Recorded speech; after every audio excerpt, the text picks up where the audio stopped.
Lucas capítulo 12. Os fiéis devem evitar a hipocrisia. Enquanto isto, uma multidão de milhares de pessoas aglomeraram-se a ponto de pisotearem umas às outras. Foi quando Jesus começou a ensinar primeiramente aos discípulos, prevenindo-os: acautelai-vos com o fermento dos fariseus, que é a hipocrisia. Nota de rodapé 1. Somente Lucas usa a expressão multidão de milhares, miríades de pessoas, que deriva da palavra grega murias, 10.000. Em Atos capítulo 19, versículo 19, 5 miríades correspondem a 50.000 denários. Entretanto, o termo é frequentemente usado de modo indefinido, referindo-se às grandes multidões que seguiam Jesus a toda parte. O fermento é a influência que corrompe. 1 Coríntios 5:6. O perigo da hipocrisia e arrogância não se limita aos fariseus e líderes religiosos, mas aos crentes em geral. Pois não existe nada escondido que não venha a ser revelado, ou oculto que não venha a ser conhecido. Porque tudo o que dissestes nas trevas será ouvido em plena luz, e o que sussurras ao pé do ouvido, no interior de quartos fechados, será proclamado do alto das casas. Nota de rodapé 2.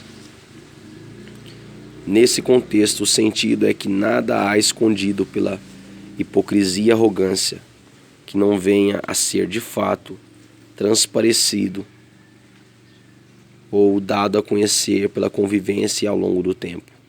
Assim também, como a palavra de Deus traz à luz os segredos e as verdadeiras motivações da alma, Hebreus capítulo 4, versículo 12, o juízo final revelará tudo, o que não for objeto de confissão, arrependimento e perdão. 1 João capítulo 1, versículo 9. Jesus ensina o temor do Senhor. Eu vos afirmo, meus amigos, não temais os que podem matar o corpo.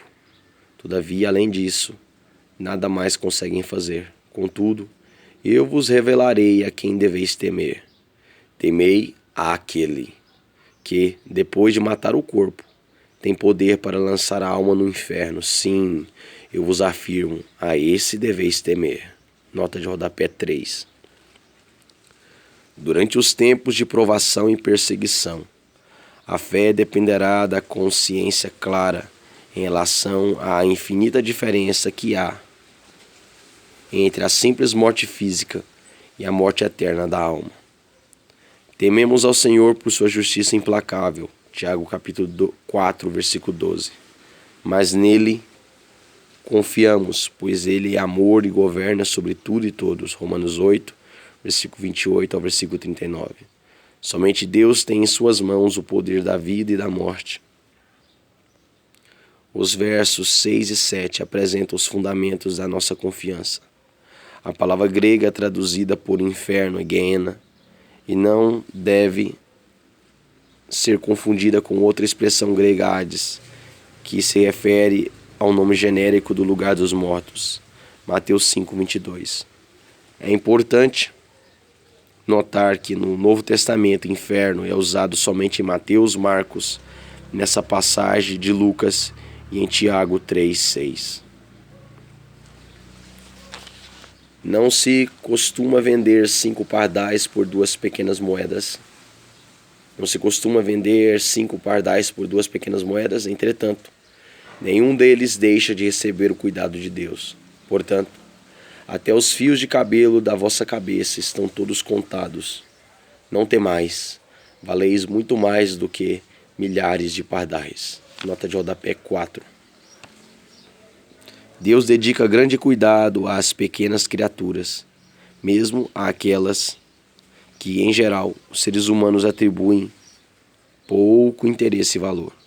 Na época, os pardais faziam parte da alimentação dos pobres. Existem 3 palavras que denotam moedas: romanas, denários, Mateus 18, 28, assarion, Mateus 10, 29, e quadrantes, ou centavo, Mateus 5, 26. O lepton era uma moedinha que valia apenas metade de um centavo. Testemunhe sua fé ao mundo. Digo-vos mais, todo aquele que me confessar diante das pessoas, também o Filho do Homem o confessará diante dos anjos de Deus. Todo aquele que disser uma palavra contra o Filho do Homem será perdoado. Mas quem blasfemar contra o Espírito Santo jamais receberá perdão. Nota de rodapé 5. Aqui essa expressão tem uma aplicação mais ampla do que em Mateus 12, 31 e Marcos capítulo 3, versículo 28 e 29. Desde os pensadores cristãos dos primeiros séculos da igreja, também chamado de pais da igreja, essa passagem é compreendida como sendo uma advertência à imperdoável apostasia daqueles que assumiram um compromisso de fé ao lado de Cristo e da igreja, Hebreus 6, do versículo 4 ao 8, em comparação com a palavra de rejeição a Cristo, própria daqueles que não têm fé e, portanto, passível de perdão pela salvação ainda disponível a eles. Quando vos levarem forçados às sinagogas e perante governantes e autoridades, não vos preocupeis quanto à maneira que deveis responder, nem tampouco quanto ao que tiverdes de falar. Porquanto, naquele momento, o Espírito Santo vos ministrará tudo o que for necessário dizer. Nota de rodapé 6.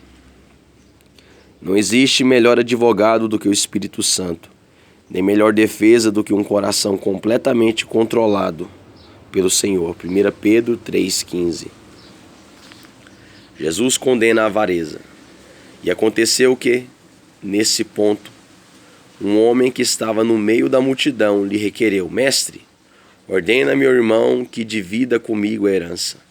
Porém Jesus lhe replicou: Homem, quem me designou juiz ou negociador entre vós? Em seguida lhes advertiu: Tende cautela e guardai-vos de toda e qualquer avareza, porquanto a vida de um homem não se constitui no acúmulo de bens que possa conseguir. Nota de rodapé 8. E nota de rodapé 7. Jesus não pôde mediar um coração dominado. Jesus não pode mediar um coração dominado pela avareza. Para isso já existe a lei, Deuteronômio 21:17, que promulgou a regra geral de que um filho mais velho receberia o dobro da porção de um filho mais jovem. Essas eram questões comumente ajuizadas pelos rabinos que, em muitos casos, recebiam uma porcentagem dos acertos firmados. Entretanto, esse homem estava completamente tomado pelo egoísmo e materialismo e precisava, portanto, em primeiro lugar, arrepender-se para entender as grandes prioridades do reino e poder aceitar de bom grado as orientações de Jesus. 8. A vida é muito mais do que possuir. O rico era louco porque não compreendia que as suas posses eram apenas emprestadas. 1 Timóteo 6,17. Ninguém consegue poupar, guardar as bênçãos de Deus apenas em benefício próprio. 1 Timóteo 6,18. A vida terrena não tem mais valor do que a vida eterna. Conclusão: a única riqueza duradoura é receber o Espírito Santo, guardá-lo no coração e investir seus dons e benefícios do próximo em benefício do próximo e da sociedade. Versículo 21, João capítulo 17, versículo 3. A parábola do rico insensato. Ele propôs uma parábola. As terras de certo homem rico produziram com abundância. E ele começou a pensar consigo mesmo: que farei agora? Pois não tenho onde armazenar toda a minha colheita. Então lhe veio à mente: já sei, Derrubarei os meus celeiros e construirei outros ainda maiores. E ali guardarei toda a minha safra e todos os meus bens. E assim direi à minha alma: tendes grande quantidade de bens depositados para muitos anos. Agora tranquiliza-te, come, bebe e diverte-te. Contudo, Deus lhe afirmou: tolo, louco, esta mesma noite arrebatarei a tua alma, e todos os teus bens que tens tesourado, para quem ficarão? Isso também acontece com quem poupa riquezas para si mesmo, mas não é rico para com Deus. Nota de rodapé 9. Tolo, insensato ou louco é uma expressão de grande impacto em sua forma original e procura demonstrar o disparate, a loucura que há em buscar segurança nos bens e riquezas deste mundo, em detrimento da presença e bênçãos eternas de Deus. Lucas 11:40, Efésios 5:17.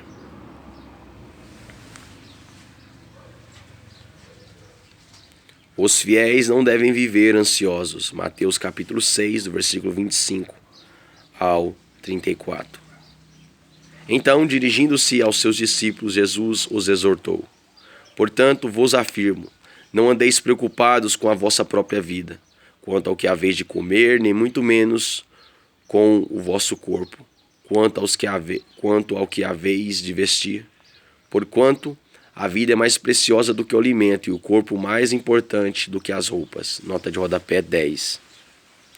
Jesus passa agora a ensinar àqueles que o amam e o seguem a maneira sábia de viver, em contraste com a visão tresloucada do egoísta e avarento da parábola anterior.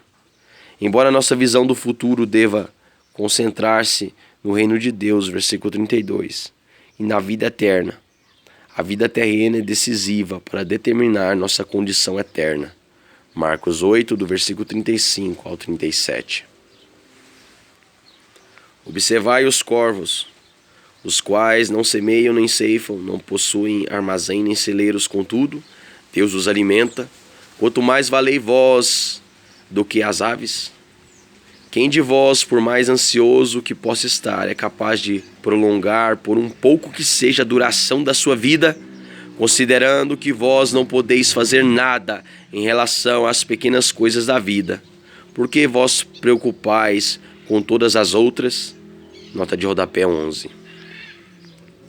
A cada dia os seres humanos se preocupam mais e mais com a manutenção da boa saúde e prolongamento da vida. Mateus capítulo 6, versículo 27. O medo da morte é inversamente proporcional à certeza da salvação. Contudo, somente o Senhor é capaz de nos fazer crescer, ainda que alguns centímetros, ou aumentar nossos dias de vida na terra. Isaías capítulo 38, do versículo 1 ao 8. Olhai as flores do campo, elas não fiam nem tecem. Eu, todavia, vos asseguro que nem mesmo Salomão, em todo o seu esplendor, pôde se vestir como uma delas. Ora, se Deus veste assim uma simples erva do campo, que hoje vive e amanhã é lançada ao fogo, muito mais dará a vós, vestindo-vos de glória, homens fracos na fé.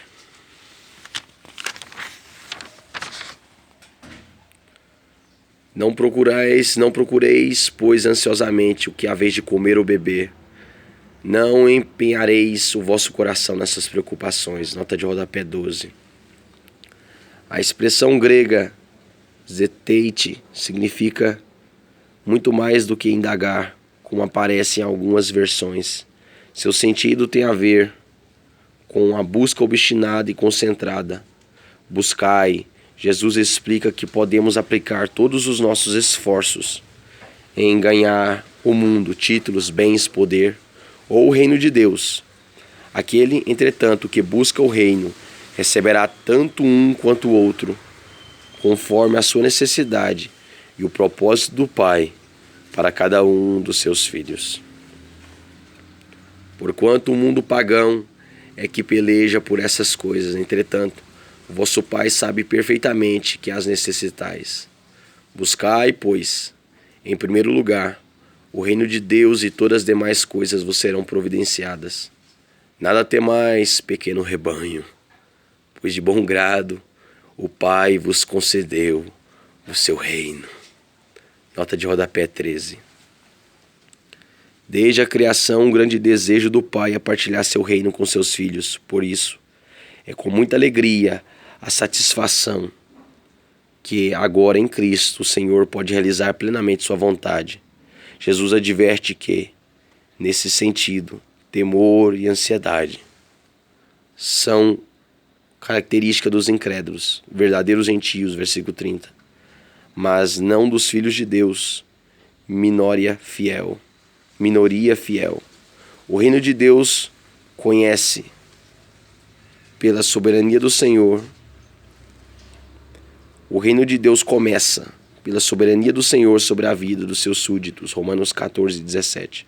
Para nós, não acostumados aos regimes monárquicos e com um sistema político carente de verdadeiros homens e mulheres de Deus, fica um tanto difícil compreender esse tipo de nobre metáfora.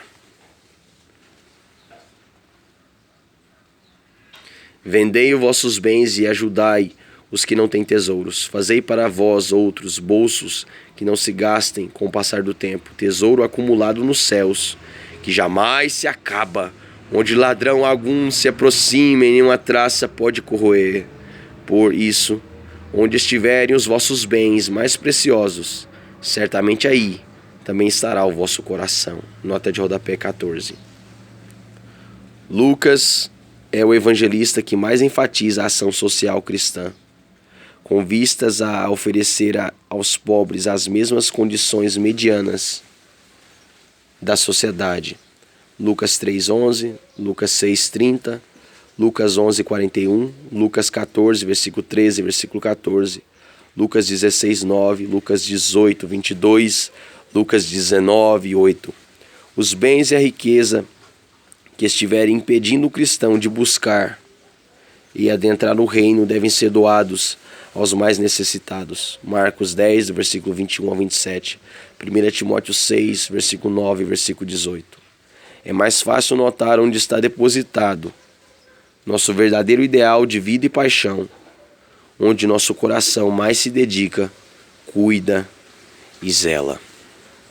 A parábola do servo leal e do infiel. Estejais prontos para servir e conservai acesas as vossas candeias. Nota de rodapé 15. Esse versículo é um resumo da parábola das 10 virgens, Mateus capítulo 25. Algumas versões trazem a ênfase: cingido esteja o vosso corpo, optando neste caso por uma tradução mais literal do original. Essa expressão tem a ver com o antigo costume oriental de amarrar longas vestes à altura da cintura, a fim de possibilitar, em caso de necessidade, uma movimentação mais livre e acelerada. Jesus, por certo, fez uma alusão ao fato dos cristãos deverem estar sempre prontos para servir, livres de qualquer embaraço. 1 Pedro capítulo 1, versículo 13. Sede vós semelhantes aos servos, quando esperam seu senhor voltar de um banquete de casamento, para que assim que chegar e anunciar-se, possais abrir-lhe a porta sem demora.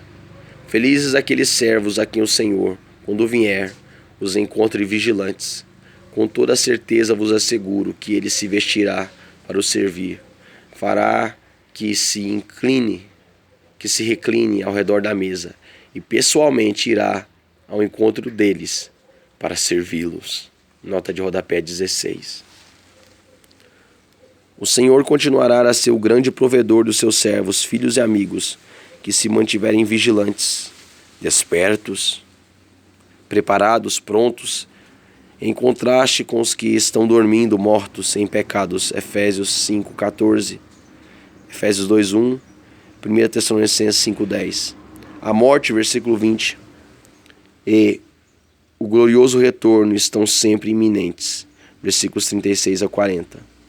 As exigências do reino, atenção, prontidão e vigilância, são relevantes tanto para os que morrem antes do juízo, como para os que estarão vivos naquele grande dia.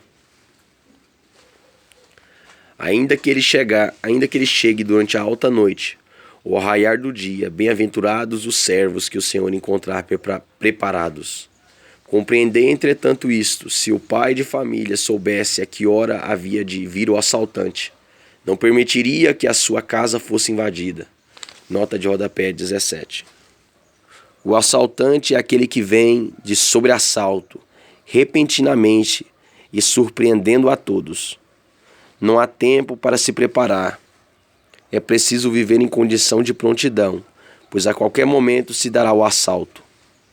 Esse era um meio de comunicar o estado de alerta espiritual aos judeus cristãos.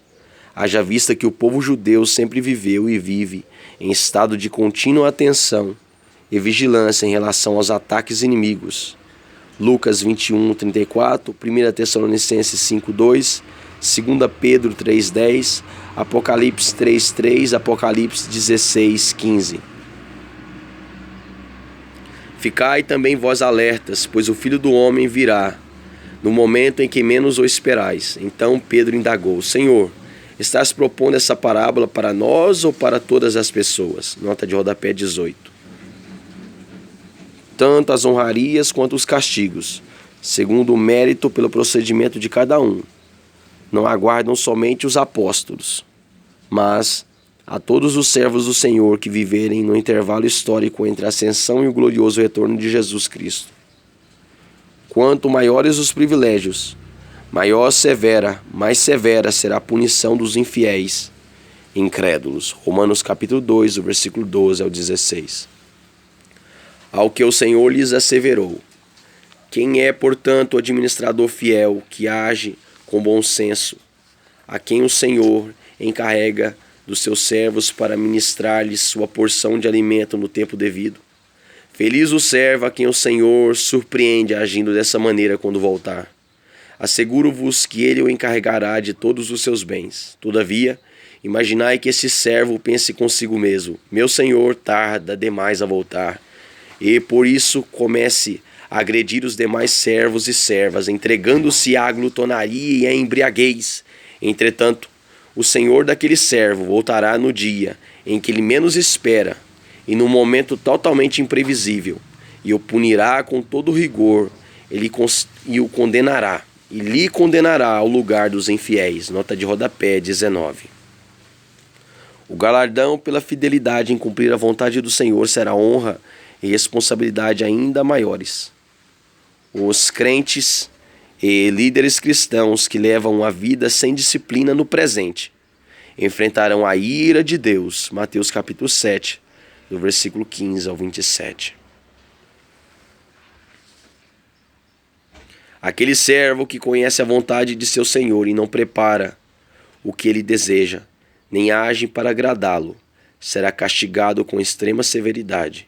Contudo, aquele que não conhece a vontade do seu Senhor, mas praticou o que era sujeito a castigo, receberá poucos açoites. A quem muito foi dado, muito será exigido.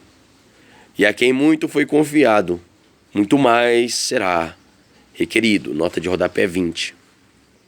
Jesus estabelece um contraste entre os líderes irresponsáveis, versículo 45 a 47, e os demais cristãos, mal instruídos, que se permitem viver sob a direção do egoísmo, da arrogância, e que duvidam das promessas gloriosas.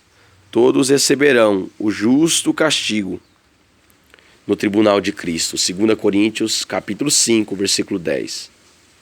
Porque todos devemos comparecer ante o tribunal de Cristo para prestar conta de tudo que fizemos por meio do nosso corpo, quer seja bem ou mal. Certamente haverá um castigo para aqueles que deixam de cumprir seu dever.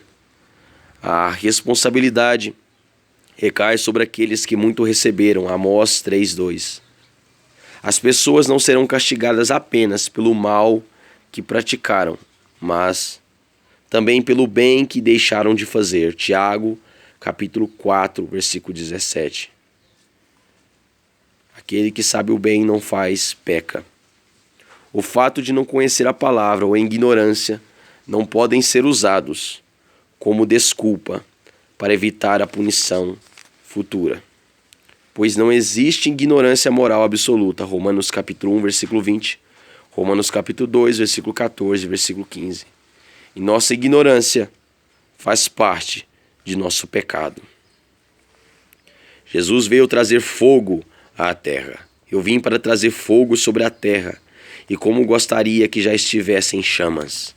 Nota de rodapé 21. Aqui o fogo é uma metáfora do juízo que começa a arder na crucificação de Jesus Cristo.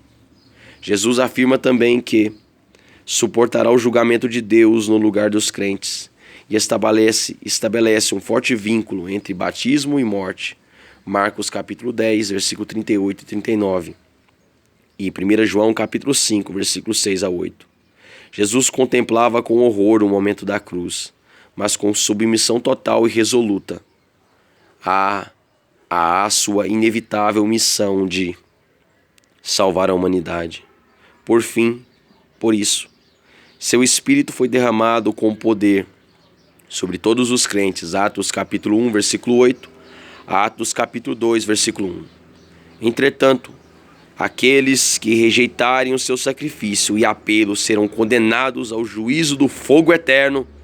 Lucas capítulo 3, versículo 16. Mateus capítulo 25, versículo 46. Tenho, porém, que passar por um batismo, e muito me angustio até que ele se consuma. Pensai que eu vim trazer a paz à terra? Não. Eu vou-lo asseguro, ao contrário, vim trazer a separação. De agora em diante haverá 5 em uma família, todos divididos, um contra os outros, e 3 contra 2, e 2 contra 3. Estarão em litígio, pai contra o filho, e filho contra o pai, mãe contra filha, e filha contra a mãe, sogra contra a nora, e nora contra a sogra.